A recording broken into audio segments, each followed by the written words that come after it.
The WNBA Gambling Podcast on the Sports Gambling Podcast Network is brought to you by Edge Boost. Sign up today at edgeboost.bet with promo code SGPN and get a free Reps Are Terrorist t-shirt. Claim your shirt at sportsgamblingpodcast.com/reps. Yes, sir. We are back with another edition of the WNBA Gambling Podcast on the Sports Gambling Podcast Network. No me, no voice, no guys, me, Billy Rowe, Villain Terrell Furman Jr. here at your service.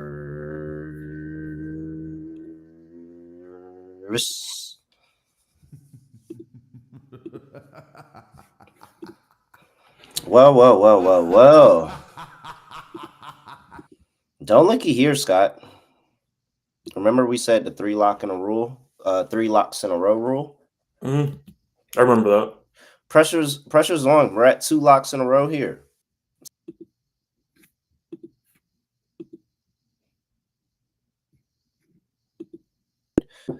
We'll see if the tides are turning here. But I was very dangerously close to a sweep. I had the Indiana Fever for the full game to go under their team total, and they couldn't score yet again on the road. 0-4 to their total when on the road this season. The Indiana Fever have not been able to score points, and I would have cashed my dog of Valkyrie's money line first half if they didn't give up a 17-5 run at the end of the first half. Like I said, it takes an act of the gambling gods for that Mystics first half train to not hit. That was an act of gambling gods right there to get a 17-5 run at the end of the half, and then the Sparks to proceed to blow the game to get Scott what he rightfully deserves here.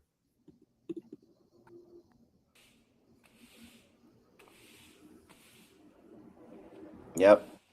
Beautiful, Scott. Beautiful work. Scott Studio Right Show. Scott, what's going on? Scotty, beat me up. Surprise. Yeah, ended up winning everything, so can't really complain there. Had the under in the Fever game, never in doubt, as the Fever no-showed the game offensively. Game was ugly the entire way through as well. It wasn't even like a one bad quarter thing. Every quarter was just disgusting. Second quarter especially, second half was bad too. But ended up winning that with the under, never in doubt. Also had the Valkyries money line at around 225, and they got it done in overtime. Wasn't easy, but the Sparks offense self-destructed in overtime, so it ended up being a pretty convincing overtime win for the Valkyries there, so can't complain there. And we also hit the underdog entry. We ended up having Hamby higher points, and we threw in some spreads, had the Liberty minus the points, and we had the Dream minus the points, and that ended up cashing too. So Great episode. So, hey, if we're going to take the credit for how sucky we've been, great episode. And I feel like if we look at where the season may take a turn, it could be that episode right there where we just we were right. We were completely right. So it feels good, feels vindicated. Now we've got a 3-game slate to talk about here, Scott. In the W on a Wednesday here. Well, do you want to talk about any of the games we saw yesterday? I don't even bother.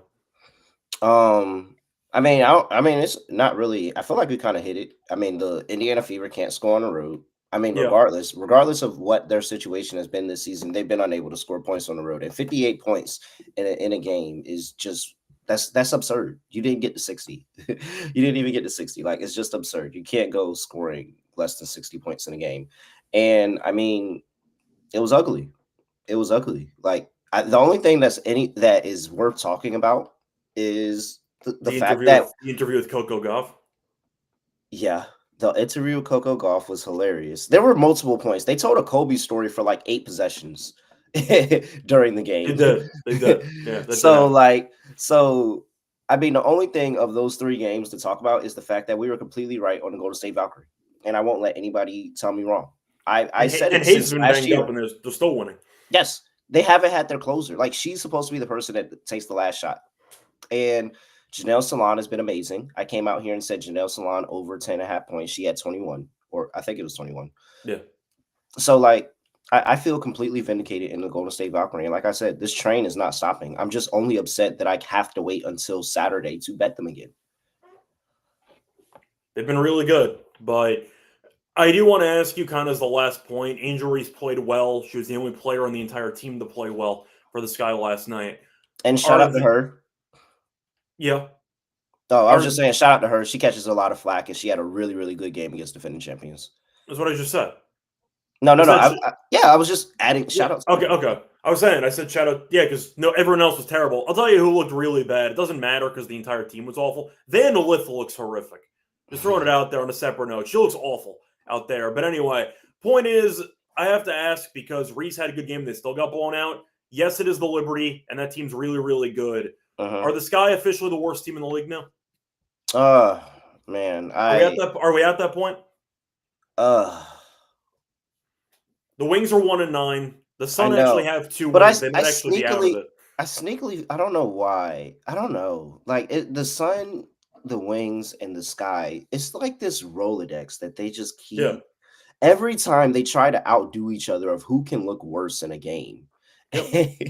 And it makes it really, really tough to figure out which one of those teams are the worst teams.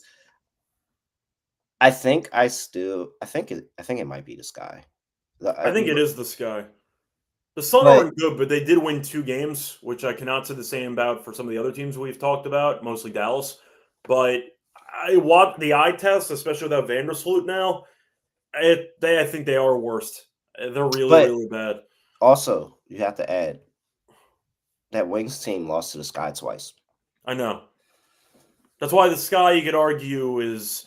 No, I'm making it the Wings. The Rolodex argument is honestly fair. You can make that argument. Wings are my worst team in the league. They lost to the Sky team twice. I don't understand how you lost to that team twice. You should have swept. You should have, it's a deja vu game. You should have won one of those games. So, that's fair. Yeah, it's the Wings for me. Okay. That was tough, though. The bottom 3 are set in stone. It's just a matter of what order you want to put them in. Yeah, pretty much. All right, let's see here. We've got one. Make sure you get all your free Pick Sam podcasts for the Stanley Cup, College Baseball World Series, and the NBA Finals over there in the SGPN app or wherever you get your. And you can get that SGPN app wherever you get your podcast. That's what I want to say.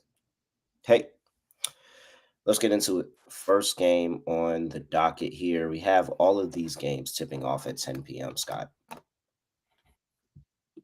I mean, so nobody wants to get off work early.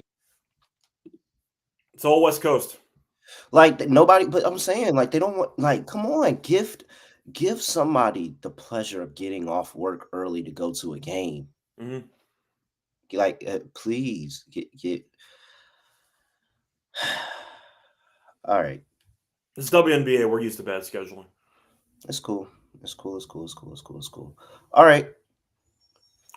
I don't even know what order to start the games because they all tip off at the same time. Let's just go with the Los Angeles Sparks are going up against the Las Vegas Aces. Aces open up at 10.5. Scott, I saw this get up as high as 11.5. Now it's down to 10. I don't know where you got 8.5 at, Scott. You saw it 8.5? ESPN bet at 8.5. I just updated the lines. Oh, sorry, my bad. Whoops. My bad.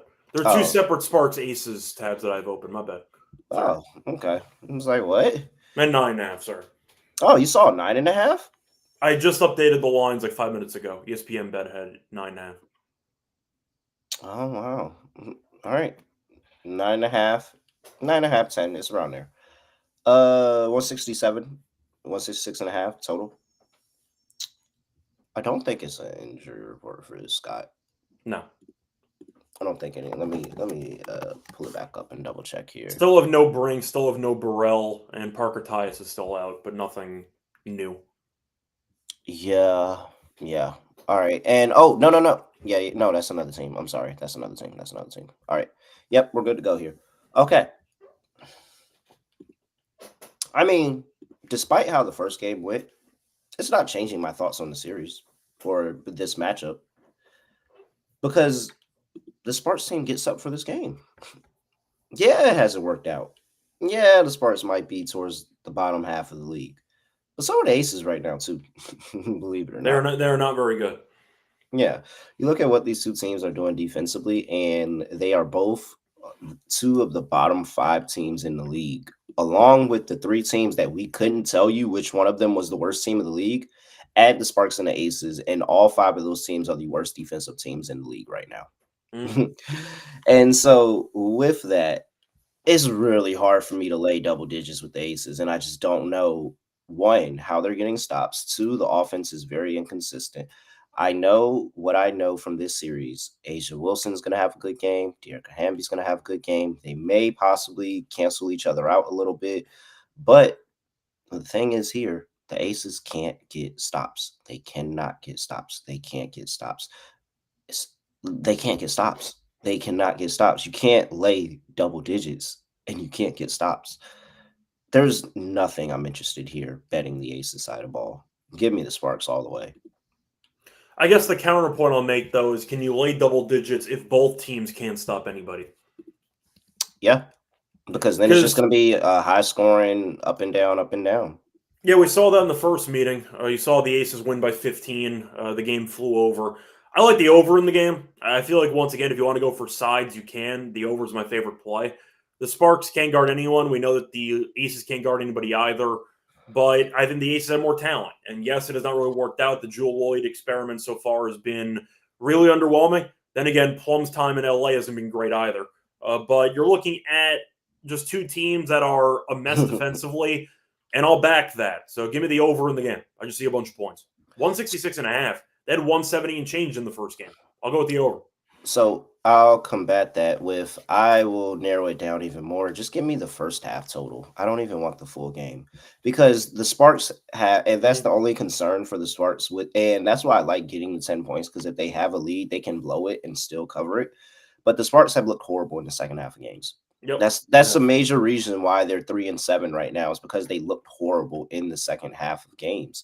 And you look in the first half, that's where they're doing their damage. And right now they have let's see if it's updated, because I got it last night. And so right now they have a first half team total sitting at 37.5. 37.5. Yeah. That's comically low. And you want to know how low it is, Scott? In fact, they are 5-4-1 to their first half team total this season. 5-4-1. If you made the number 37.5 for every single game, they would be 8-2 to the team total this season. Okay. There you go. And the Aces can't guard anybody. And the Aces can't guard anybody. I don't have to worry about the Aces side of ball here, and if their offense is going to be clicking or not, like it wasn't in that Valkyries game. No, the Aces are also 5-2 to their opponent's team total over in the last 7 games. So, and in all 5 instances, flew over 37.5. 47, 42, 58, 42, 49. So that's my best bet in this game. I don't want the full game. I don't want the Aces side of ball at all. Just give me the Sparks first half team total over 37.5. I think it's a really good spot for them. I can get behind that. I think at the end of the day, you're looking at, once again, a game that should feature pace, a lot of really bad pick and roll defense, and hopefully Plum doesn't chuck up a bunch of bricks. But I think you're in a good spot. The Sparks, though, speaking of poorly coached teams, they're missing some players. I get him. Burrell getting injured about a minute into the season definitely hurts, but that team is also kind of in shambles right now. That overtime period was a joke against the Valkyries. They have enough talent that they should be better with what they are. 100%. That's my point. It's not been a good coaching job so far for that team. And Robbie Show Productions adding both teams over 77.5 on DK is -115. Scott, if you remember, we played this prop last season in Indiana and Dallas, and we bumped it up to 90 and got some serious plus money, and it cashed. Yeah, I think this is one of those spots where you could do that, where you could bump that both teams go over a certain score. Because if this was like a 99-92 finish, I wouldn't be surprised at all, man. I really, really want it. Like, definitely, I think both teams are good for 80 points in this game. So you can move it up to 80 and get some plus money there. All right. Happened in the first game. Both teams got to 81 plus. Yeah. So there's definitely room for a nice little plus money play there. All right. Player props. What you like? So starting off with the basics here, looking at people who should have solid games in general. Asia. I was going to say Asia should have a solid game in general, but I was actually thinking about Plum, who I still have not been a fan of the actual shooting volume, but I'm looking at the assists recently for her, and I'm thinking about maybe going – I mean, the over has been good lately, but I don't know if I actually trust her enough for this matchup. I'm going to ask, though, if Plum complains about officiating, do they give her worse calls this game or better calls this game? Mm-hmm. I have no idea. I have Like, no does clue. Kelsey Plum get the respect of she says something and they automatically act on it? That's kind of what I'm asking. I don't know. But I feel like if I'm going to go for anybody, I got to start off with Asia. I mean, Asia's been so good against this team. Except the points have been insane. She had 31 plus Yeah. points in 4 straight. But I was about I to was going to say, say, what but? the butt is the actual overall numbers this season. She has gone under Oh, yeah. 23 points in 5 of the last 6. But I I mean, she mean, look owns at the this two team. look at the two teams that she scored good games against this season. It was the Liberty and the Sparks, two teams that clearly she has a vendetta against and she Yeah. hates. So, She yeah. owns this team, so I got to go with the over on her points because she walks Yeah. into 30 half the time. Yeah, I agree. And De'Arica points and rebounds, 23.5.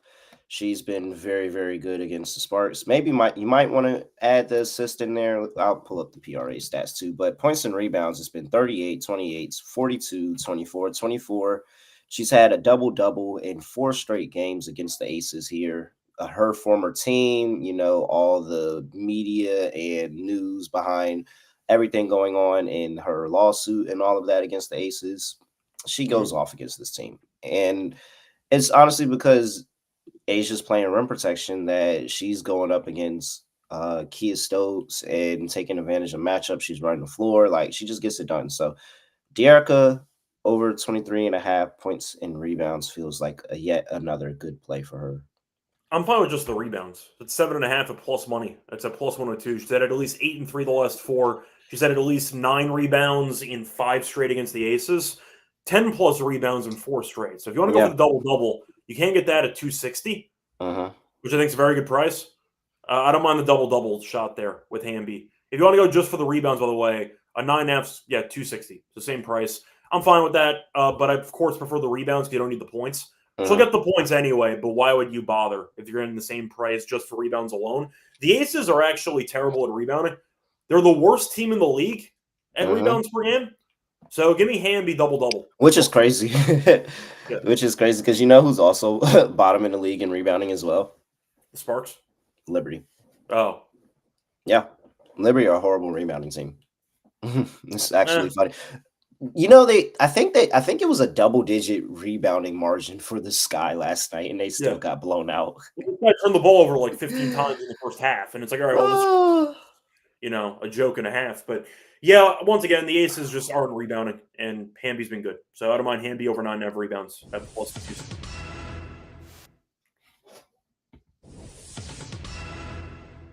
I didn't mean for the double bang there with the breaking news drop. That was my bad. But Jaylen Brown underwent arthroscopic knee surgery. He is expected to be ready by the start of training camp. Just to be clear, we're talking about the W player or the M player? The M player. Okay, all right. I was really hoping that you would ask me to clarify which one I was talking about. I did. I was just, once again, I tried to be as politically correct as possible. I played it because I wanted the angle of you asking me to make sure, because when I saw it, it was very ambiguous until I had to look at how the name was spelled. I was like, oh, okay, that's the male. I'm not surprised. He was terrible for most of the couple of games there against the Knicks, and he looked out of it. So I'm not surprised. He looked compromised for a decent portion of the season.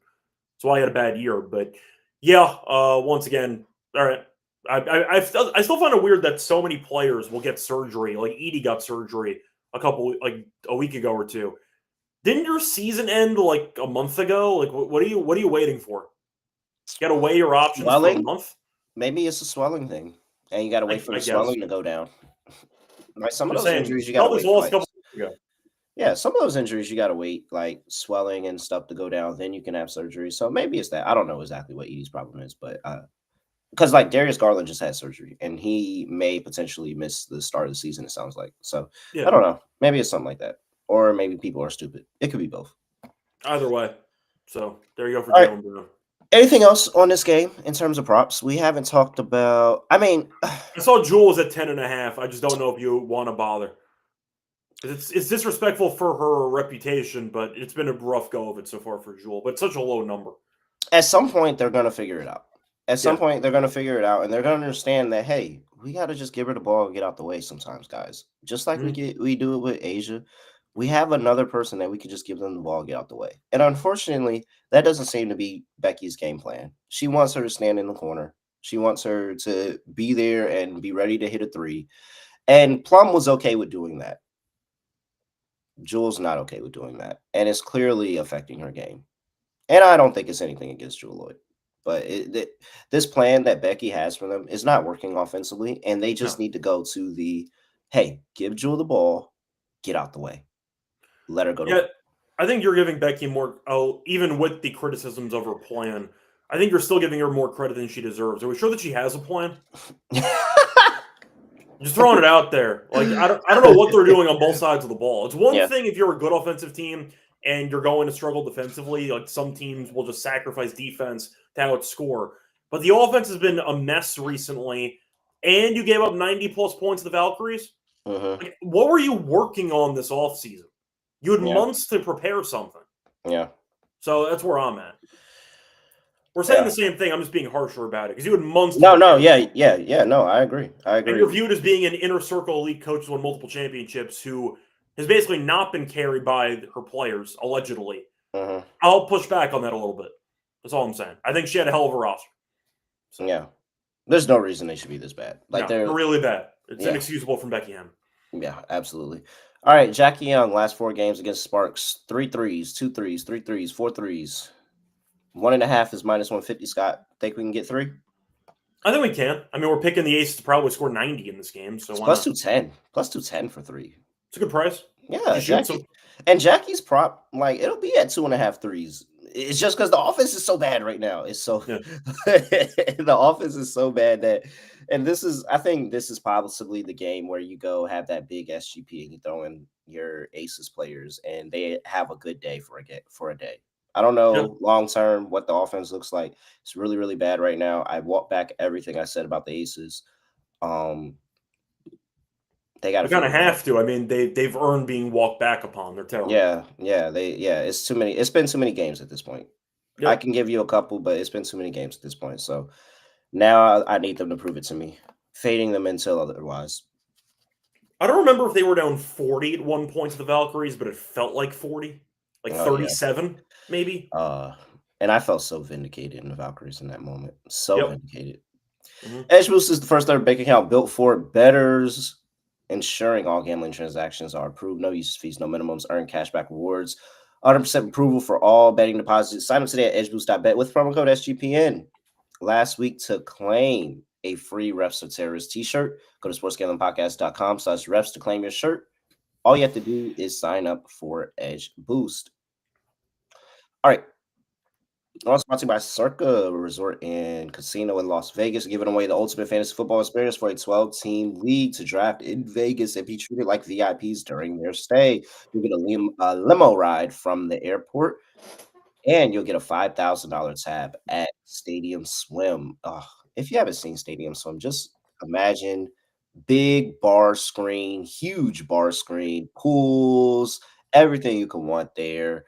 Over there at Stadium Swim, and you get a $5,000 tab. And you get a hotel stay for you and your league mates at Circa. It's really, really nice rooms, really cool. So you can always get 15% off all the Circa properties as well with promo code SGPN15. Enter the contest. Try to win all of that at sportsgamblingpodcast.com/Circa. That's sportsgamblingpodcast.com/CIRCA. All right. Next game up. We've got the Minnesota Lynx, 9-0 on the road, going to play the Seattle Storm, 5-4.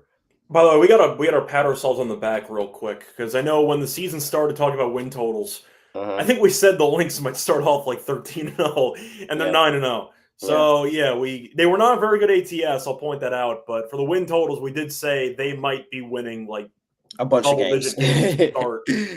We looked at the schedule and we're like, oh, they're going to dominate. And they've been really, really good. Not ATS, but you know what? For win totals, you don't need it.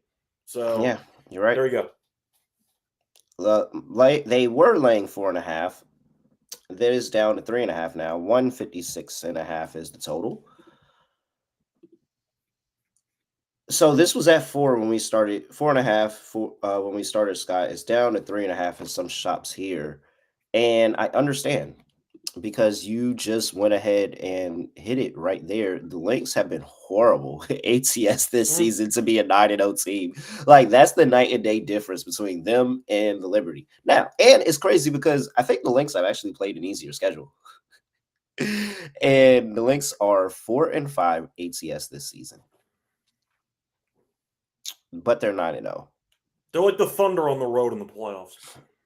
Oh, yeah. I mean, on the road, in the first half, they are 0-4-1 to the first half number on the road this season. Whereas you've got Seattle, who's doing Seattle things. Seattle is very respectable. Just to be clear, are they the Storm now or are they the Showers now? Where are we at? I lose track. We kind of alternate every week. Yeah, we do. So it depends how I feel when I wake up that day. And they won 2 games in a row. They did cover the number against the Phoenix Mercury. I guess they can beat the Seattle Storm today. We'll see what they do with this game. That'll determine. Because, Scott, I'm not gonna lie. I think we need to take the Storm. Okay, I want to hear your pitch. So, Eurobasket is starting. Yep. Players are leaving their teams and going to join and play. One player is Gabby sticking around? Gabby is sticking around. Okay. One player that is leaving is Jessica Shepard, coming off the bench for the Minnesota Lynx. Scott, did you know that Jessica Shepard is averaging 7 and 7 this year? I knew that she was actually having like a solid overall stat line. I just didn't realize it was 7 and 7. I would have guessed it was like 7 and 5. I didn't realize she was averaging 7 rebounds. So for people that don't know, averaging 7 rebounds in the W is really, really good, man. There are starters that don't average 7 rebounds. In fact, Jessica Shepard is 13th in the W in rebounding right now, coming off of the bench, playing about 14 minutes a night, give or take. That's like really, really good production that you can get that they don't have anymore. And I think that's going to matter. I really, really do. I think she's going to matter to this team just a little bit more. And it's going to throw that rotation off because, again, I talked about it a couple of days ago. Cheryl said, hey, our rotation is Jess, T, and Carly. Or is it the other one? Whichever one. Kay Sampson. Katie Lou, Carly. I don't remember which one is which. I think it's Carly, though. I think that means something. I really, really do. I just don't. I can't assume a 7 and 7 player leaving doesn't mean anything. So, with the Storm that I know can get up defensively and have themselves a game, the offense gives me questions at time. But now, hey, maybe they take advantage, and this is a good Malanga game. And Malanga is able to give them some really, really good bench minutes in 10 to 15 minutes that she might play in this game tonight. You know, like there's so many post options for them. And I think that it was really, really helpful to have Jess Shepard be able to come off the bench. I think that it's still going to be a competitive game. I think both of these two teams are good. Actually, like you watched that game and Seattle Storm covered. It was a larger number, but they covered that last game. And they were in it at the end. And the Minnesota Lynx just pulled away. I think Seattle's in this. I think the second game, especially Seattle at home, I think they're like, yo, this team is 9-0. We're trying to give them their first loss. So I want Seattle plus the points here. Yeah, I think I'm going to go with a different approach. Even though I agree that Shepard being out for this game does matter more than people might want to admit. I'll go Seattle first half. You mentioned the Lynx were over in the first half, so I'll on the road. So I'll go with Seattle early. I don't trust this team to outlast Collier and Courtney down the stretch of the games. So I do think that can be a problem in the last couple of minutes. But do I think the Lynx get off to a slow start in Seattle? Sure. So I'll go with the Lynx to struggle early in this game. Give me Seattle first half. All right. Did you hear me drinking? I'm so sorry. No, it's all good. Great. All right. Yeah, no, I like it. I just Seattle, I will admit, Seattle's played with fire multiple times in this 9-0 stretch. And teams just haven't been able to take advantage. And I think there's a chance that the Storm can take advantage here. I really, really do. I would not be surprised. If this was Minnesota's first loss. Okay. Because What's next after this? LA, Aces, and LA. Wow. Do the Sparks. Oh, yeah. LA, Aces, LA, all in Minnesota. The next 3 games. Then you got on the road to DC, on the road to Atlanta. It would be, excuse me, the Atlanta game. The Atlanta game would be the next time that I would reasonably feel like they would take an L. No, I'm not gonna lie. That misses. No. Yeah, I'm not gonna hop on the misses yet. The Atlanta game is when I reasonably feel like the next time they would take an L. So I think here is a good chance to bet them here. All right, player prop. Well, total's at 156. It's a low total, but I get it. So I'm kind of just stuck. Like, I'd go under, but I don't feel great about it by any means. I just don't trust Seattle's offense, or maybe the Lynx's offense on the road to show up regularly. So I don't mind the under, but once again, it is a low number. So I don't understand if you want to pass. I bet it last time and it went over. Yeah. And I feel like if I gave out the over here, this is the time that it's going to go under. So I'm just going to stick with my handicap last time. Both of these are 2 very good defensive teams. This should be playoff atmosphere type of ball. Seattle is at home. I hope that they control the pace a little bit more, keep it a slow game, and it's a lot of missed shots, and it's an ugly defensive game. So I'll take the under again. But I will admit I am a little nerve-wracked because it did go over last time. But stick with my guns. Go back to the under. Sure. All right. Player props. Collier PR, Collier R, whatever you want to go for Collier. I mean, with Shepard being out, there might be more rebounds up for grabs in theory. She's been a monster at rebounding recently. It's at 9.5 plus 120, which I think is a great price. I think there's value on that, so I'll go with the over there. Collier assists are also pretty good. They're at 3.5 minus 124. She has had at least 4 assists in 4 straight. I think it's a good spot. She had 5 assists against the Storm in the first meeting of the season. Give me Collier assists as well, 3.5 minus 124. This is also the thing about it being a defensive game, but like,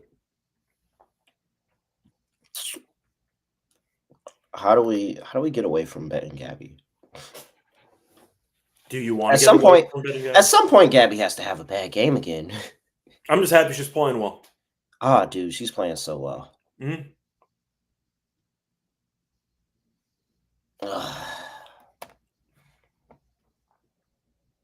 you want to touch her props at all or just pass? I'm just keep betting it until it doesn't hit. Yeah. I'm just going to keep betting until it doesn't hit. Gabby Williams again. She's been really good. Maybe an RA. This game. That's why they signed her mid-season last year, because we saw in the Olympics, like, oh yeah, she can hoop. So she could have came back to the W. She could have came back to the W any point she wanted. Anytime she wanted. She took wanted the money. Yeah, this was an absence that she wanted to take. Kayla McBride has been shooting the ball. Hey, does Kayla McBride look like she wasn't with the team during training camp? No, she's just absolutely hooping. So she looks really, really good. And they needed her. She gives them a nice amount of spacing. She's, of course, a flamethrower, and she's one of their best offensive players. So going back to last season, Kayla McBride's been over 14.5 in 8 of her last 10 games. This season alone, Kayla McBride has only gone under this once, and that was 13 points to the Phoenix Mercury. She's at 21, 16, 20, and 15 this season. You look at her 3-point shooting, and she has been hitting them. She's gone over 2.5 threes in 4 of the 5 games, with 6 threes in the last game. I mean, really, really good stuff, man. Really, really good stuff from Kayla McBride there. All right. And then, so, Scott, I have to mention this. I did see Courtney Williams live stream because, she's a streamer now. Yep. She's joined the ranks. Good sound. Her and T, yeah. And her and T were looking at the top duos that the WNBA posted. And they said, oh, me and Fee, Courtney Williams, she was like, me and Fee are 2. We only a little bit behind, like a point. It was like a 0.1, 0.2. It was Plum and Hamby. It was Plum and Hamby, right? Yeah, Plum and Hamby was 1. And so T was like, shoot, y'all go off in the next game and y'all gonna be number 1. And they were laughing about it. And it's like, Wait, hold up. Wait a minute. Did you just tell me something? She might be onto something. You might be onto something. So decided to go look at it. Courtney Williams points prop against the it hasn't been the best. Can't admit she did have 23 in that game earlier this season against them though. Mm-hmm. Before that, it was 4, 6, 10, 14. Different season. Different season. If it, you gotta, for me, a PRA on Courtney Williams sounds like pretty good. You get those 5 rebounds that she spams out of nowhere added to your total, and then you get all the work that she's going to get in the 2-man with Fee on the assist as well. So, a Courtney Williams PRA prop 21.5 actually feels kind of good here too. All right, anything else here? No, I think we covered it. Fee rebounds too, 9.5 like that. Just throwing that out there. All right. I might join the rebounds and the assists. I don't mind the RA. The assists have been quietly good for Nafisa recently. Yeah, they have. I seen Flo was talking about that too. Yeah, the assists have been good for her. Mm-hmm. Underdog still has their extender bonus going on for the NBA Finals, but I've already given you the tip that you can use that bonus for anything over there in the app. So make sure you go get it and get the longer the series to go, the bigger the bonus gets. And we are working our way to game 3 tonight, Scott. So a pretty big bonus here. Sign up. NBA SGPN, claim your special big game for sign. Deposit offer up to $1,000 in bonus credits. UnderdogFantasy.com. Promo code NBA SGPN. And you've also heard us talk about Rhythm. Well, they just changed the game with their power trends. AI detected patterns where Rhythm's models have consistently won and have a high ROI. Power trends are updated daily, and they're exclusive to Rhythm. No touts, no noise, just clean data bets. Download the Rhythm app, check out power trends, and check out everything Rhythm has to offer. All you have to do is head over there and get a free trial, 7-day free trial. Go to sportsgamblingpodcast.com/rhythm. That's sportsgamblingpodcast.com/RITHMM. We're also brought to you by mybookie.ag, your place to bet on the NBA Finals and the Stanley Cup. Or you could be a DJ and be like Kramer and hop in on the MyBookie money bag there. They accept customers from a ton of different locations, and you can easy deposit and get lightning fast payouts using cryptocurrency. So head over to mybookie.ag, promo code SGPN for a 100% deposit match up to $1,000. Terms and conditions apply. That's mybookie.ag, promo code SGPN. Last game on the slate. Phoenix Mercury at home, welcoming the Dallas Wings. I saw Melissa Smith and DJ Carrington on live last night. Mm-hmm. Opened up at 4.5. It is now up to 7.5. Multiple reasons for that. Main reason, Alyssa Thomas expected to play in the game. Secondary reason that should not be forgotten. Natasha Mack is back. She's expected to play in this game as well. Okay. So the line jumped to 7.5. 167 is total. And they've also been really good at home. Oh, they haven't lost. Yeah. I mean, they're good at home every year, but this year they're especially good at home. The Valley is, they call them the X Factor. You know, people call their fans something. They call them the X Factor. And if your fans are called the X Factor, I think that pretty much makes it. You get the point here. So fans are committed. You travel in the middle of the desert in the middle of the summer to see this.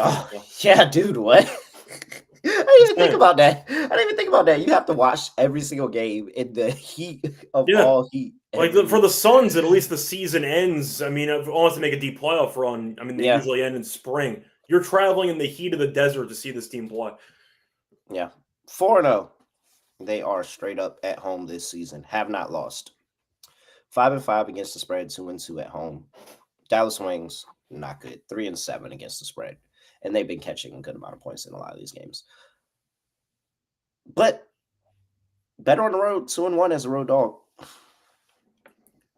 Are we sure Paige is going to play in this game? She's been rumored to come back about 3 games ago, and we're still waiting for her. I'm assuming she's back now officially. I think it is. She had a concussion issue, then she had an illness, and then she missed another game, and I'm assuming she's back. So I believe that she is back in this one, but it is back with stipulation because I believe she has a minutes restriction. Okay. Let me just go. Yes, she does. She has a minutes restriction. Not surprised, but worth mentioning. But she will 100% play in this game. Chris Colonis has said that she will play.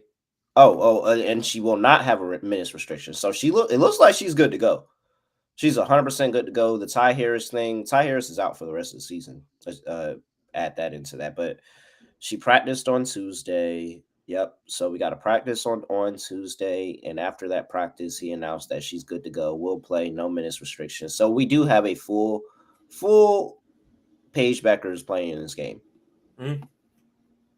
All right. What's that at?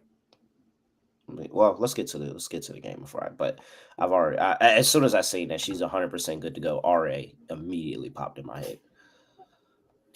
All right. I mean, is this one of them randoms? Is this one of those random wings get up game? Could be, but I'm not willing to find out. I'll take the Mercury at home. I mean, the crowd's been there. They got AT back. I think this team's actually looking pretty good chemistry-wise. For the Wings, congrats to the Dijonay Instagram appearance, or was it Instagram or Twitch? It was Instagram, right? It was Instagram Live? Yeah, it was Instagram Live. So at least they're having fun. They're 1-9, but sure. I think the Wings are just a horrible basketball team. So I'll go with the Mercury. I watched them come back and have an 18-1 run against the Valkyries to win that game and cover in the end. And at that point, I'm just convinced this team has some type of devil magic going at home. I'll back them in the spot. Give me the Mercury at home. I can't even explain it, though. It's like they're just down, and then they'll just go on a massive run late, and you're like, how are they doing this again? No, so that is also another thing that I did have noted here about the Mercury. So you look at their home numbers. They are 1-3 ATS in the first half, and then it makes them 2-2 for the full game.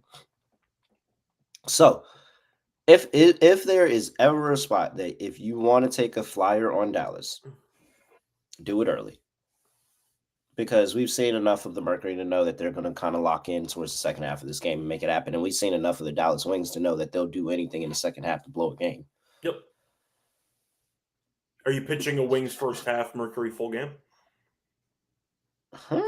Soft launch. Not really a hard launch. Yeah, maybe not a hard launch, but a soft launch.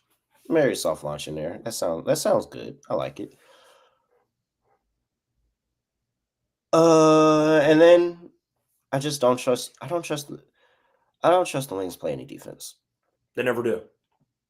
Wings are giving up somehow 5-5 to the team total. Mm-hmm. But in the first half, it's 6-2-2. Well, to be fair, they are some very high team totals. Yeah, they are. And you've got the Mercury, who have lower totals, but they're 6-4 overall to their team total this season. 3-1 at home, Scott. So very good at getting over the number at home here. I think that's an angle of looking at this, of playing that Mercury team total over here. Maybe if you don't want to lay the points there, but it's like Dallas can't be this bad so long. We saw it last year. Yeah, we did. So I'm saying, when you say we can't, technically we actually are used to seeing them this bad. Yeah, it has been 2 years of horribleness, which is crazy because the Wings were actually like a top 4 team in the league. They were. What a fall from grace. A fall from grace. All right. Mercury laying 7.5. I'm sure we both agree there. Wings said, listen, we're tired of losing to the Aces. And they decided we're just not going to make it that far anymore. That was how they pivoted.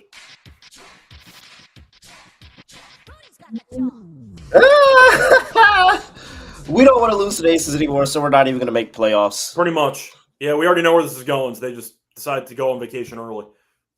See, and look, they didn't even realize this was the chance. This was their chance to get some get back. Mm-hmm. Team sucks now, though. Too late.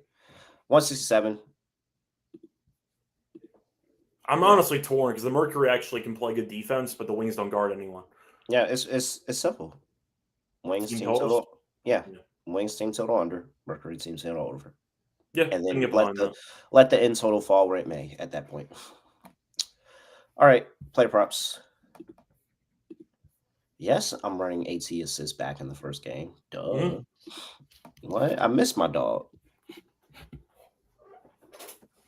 Yeah, she's been pretty good. Let's see. Where is that at? She's gone over 7.5 assists in 3 games against Dallas, which makes sense because Dallas has had a horrible defense for the past couple of years, and AT is the floor general, making things happen. I think she'll 14.5. Maybe just all encompassing AT. Good game coming back. Yeah. Let's see here. Do you want Satu points because AT's back? Or is there no connection with that? No. Keep playing it. Keep playing it. I was looking at Scott. Why is Dejanay Carrington's points prop at 9.5? Good question. I don't know. I mean, this isn't Dejanay Carrington of like 2 years ago. Unless the argument is the usage might go down with Paige being back, but Paige isn't really a selfish player. She's willing to pass the ball. Well, let me tell you. Let me just run through the whole season because we haven't had a bunch of games yet. I think they played 10 games. 15-4, 11-5, 16-15, 16-22, 16-6. 9.5? Yeah, that is pretty low. Like, I understand she's not the, we're not going to sit here and expect her to hit like 3 threes or be shooting, but she puts her head down, she gets to the rim, and then sometimes she gets fouled. I don't know. Dejanay Carrington points prop is really, really low. And for a game that we think goes over, even with a good defense, she can walk into 10 points. She can. All right. Let's see here. What else we got? Did you want to fade anybody on Dallas? I don't know. You think Nate Simmons is going to let Arike get into a rhythm? Her points probably, never mind. That's 16.5. All right, never mind. The volume's usually too much for me to consider taking an under on that. No, 16.5. Yeah, that is a very low number. I understand it, but I'm not happy about it, Yeah, there's nobody else on Dallas that would even have a number that I'd be willing to fade. I mean, maybe Paige scoring, maybe her scoring and not the assists or rebounds, because I think this is going to be a pretty tough matchup. They're going to show her some attention. Yeah, like, nah, I'm good. All right. I'm good. All right. What was Satu's number at? That's the one thing I didn't look at. What's her points prop at? So Satu's props are 21.5. Sounds about right. I don't mind the Satu under rebounds, actually, at 7.5. She has had less than 8 in back-to-back games at 5 against Seattle. AT's back. That is a person who can definitely also take rebounds away from your player. And you're looking at the numbers in general. Once again, I think 7.5. It is a bit juicy, though. It's minus 140, so it's a little bit, I'd say, frustrating if you want to go that approach. So maybe you could consider shifting to a PR under if you want to take that approach, but it's a bit dangerous. Yeah. I wish it wasn't minus 140, but Satu's rebounds have not been great recently. All right, let's see here. Next, all right, that's it. All right. All right. Lock, dog, underdog. For my lock, Scott, I have to go ahead and go on record. Already gave out the Sparks first half team total over 37.5. Okay. Can't give it out again. Which also makes things very more difficult for the lock because that was my favorite play on the board.